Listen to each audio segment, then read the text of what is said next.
Hi there, welcome to the channel, and hello again if you're a return viewer. You'll catch me on night 2 of this marathon recording session of reviews, which I'm trying to get rid of the backlog, and I am feeling okay now. Earlier this evening when I left work I thought I was coming down with something again, but I think it was just a lack of food, and now I've eaten and I have the Pepsi Max.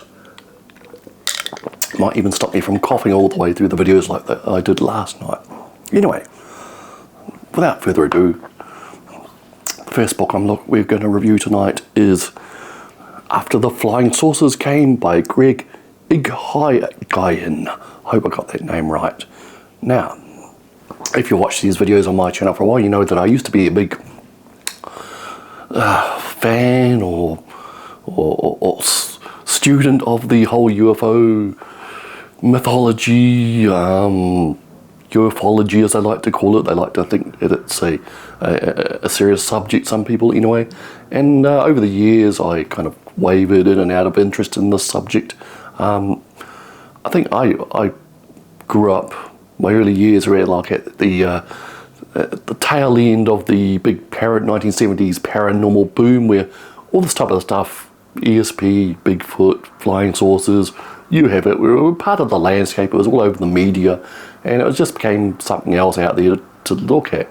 And I was a very aviation, space, science fiction obsessed little guy, and UFOs naturally became a point of interest for me. And I studied it, all the books I could get from the library, all the magazines, everything, for many years, and I kind of some more intensely than others, and I developed certain beliefs of it, which I certainly overturned as the years went on. And when the internet came along, it was supercharged to the whole subject, not for the best, I don't think, for the detriment of actually finding any signal in the noise. And I've kind of pulled back from the whole ufology thing now. I just find it is a self-perpetuating, cyclic waste of time most of the time. If people really want to find the answers to these things, I think there is several phenomena at play here. I think that a lot of it is kind of an external phenomena mixing with something in our minds, creating an effect. There's a lot of overlap with mental illness, which I have some experience of. There's a lot of cultural things going on in the whole UFO witness testimony, but people have ideas like this, and it became like the psychosocial field. And then every couple of years someone comes along, crashes into the field and says, hey, I've got all this evidence of literal nuts and bolts flying saucers, aliens and conspiracies, and it all starts all over again.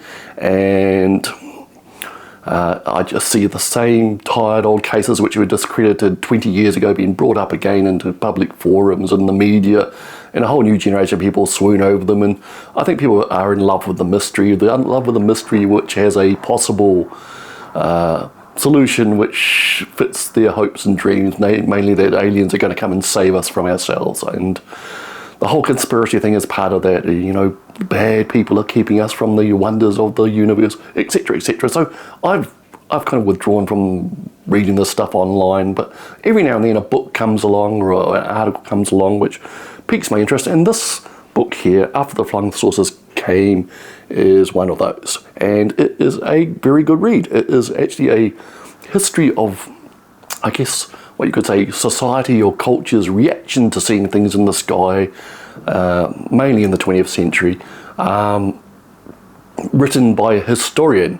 The guy whose name I murdered before is actually a historian at a university in the United States, and he has more of a dispassionate eye for the things, because if you get involved in the subject, you soon find that there's a lot of woo, as we call it, and there's a whole lot of skepticism, and these two kind of butt heads all the time. And there's a lot of UFO related books, you read them and suddenly you find you're descending into crazy town or something. Everyone has a point of view that they're trying to push, or a solution they're trying to push. And, so I was relieved to find that this is a very even-handed book. It looks at the believers and the skeptics, and it's, as a historian does, he looks at the trends and the major points. He goes through from early days, things that were seen in the sky before we had names for them, and the airship scares of the late 19th, early 20th century, some of which happened here in New Zealand. And then he starts off with Kenneth Arnold's famous sighting of the 9 flying objects, which he said skipped like saucers thrown across a pond, and this was quoted by the media as flying saucers, and that's where it all started. Soon people were seeing flying saucers, and even back then there was a kind of cultural aspect to this phenomenon. People were seeing what they expected to see or what they wanted to see. So anyway, he studies the growing craze in the 40s and 50s, but he does temper it with that. It wasn't quite the all-consuming craze that people seem to want to look back and believe in. People, on the whole, in the early days, did not believe that these were aliens or Martians or whatever flying. They thought there was an overwhelming belief that it was secret human technology under test or something like that. And then into the 50s, the kind of investigators came along, and they took it really seriously, and they wrote serious books about what these could be, and the threat, and the danger, and the horror, and what have you. And this kind of motivated the whole ufology as we know it today. The whole conspiracy thing came in the 50s. The whole government was hiding this, everything from us, etc., etc., etc. And this has become part of the basic tenets of the people who follow this stuff. And then he follows up with the contactees. It was a big part of ufology earlier on. The contactees, the people who claim to have been contacted by aliens with names like Ashtar and Vorlon and all sorts of science searching stuff, and they had meaningful messages for mankind about how we've got to fix our ways, etc. And this was a very significant part, which is kind of downplayed today because it looks bloody ridiculous, basically, and it sounds bloody ridiculous. But at the time, this was taken seriously by many people, although it was still a kind of fringe belief.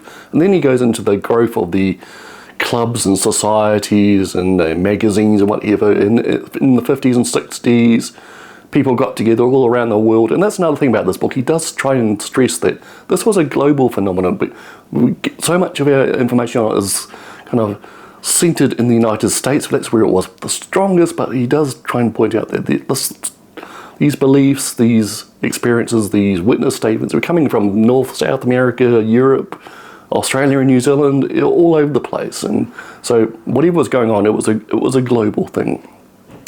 And then we go into the 60s and 70s. The 60s, he studies a lot about the scientific and political reaction to the phenomena.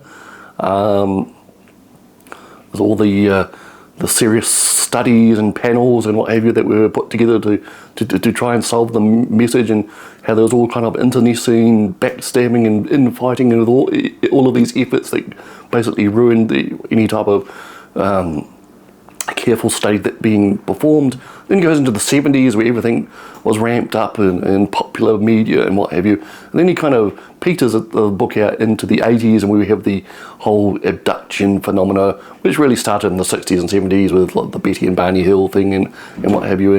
And he basically kind of demolished a lot of the abduction canon, basically, by pointing out how a lot of it was based on retrieved memories, which were getting themselves a bad name in other areas like the Satanic Panic and what have you at the same time. A lot of people based a lot of their whole identity on these memories that they supposedly remembered of events, and a lot of this type of research has since been discredited or had a lot of doubt cast upon it. And there's certain individuals, big figures who made big names for themselves, kind of like dealing with this abduction thing, and he kind of cuts them down to size with his analysis. And then he looks back at what we've gained and the rise of the internet and what have you. Anyway, I've just given you the synopsis of the whole book, and I really enjoyed it. There's not too many actual UFO cases but when he does quote, he has a great evocative way of describing what people saw and what they thought they saw, and there's 5 or 6 examples of cases that he writes really well about, and they kind of like give an example of what we're dealing with in this topic. And he is a great writer. He is he is precise and quotes his sources and what have you. I really enjoyed reading this book over a few days. It was kind of, it's a breath of fresh air in the subject, because it's so often, like I said earlier, it's either woo or negativity. So this book is After the Flying Saucers Came. I would recommend it if you have an interest in the subject. It won't confirm your true believer status if that's what you have. It won't give you any answers. It is a historian's study of mankind's reaction to the phenomena, as mankind has pretty much created the phenomena. So that is After the Flying Saucers Came.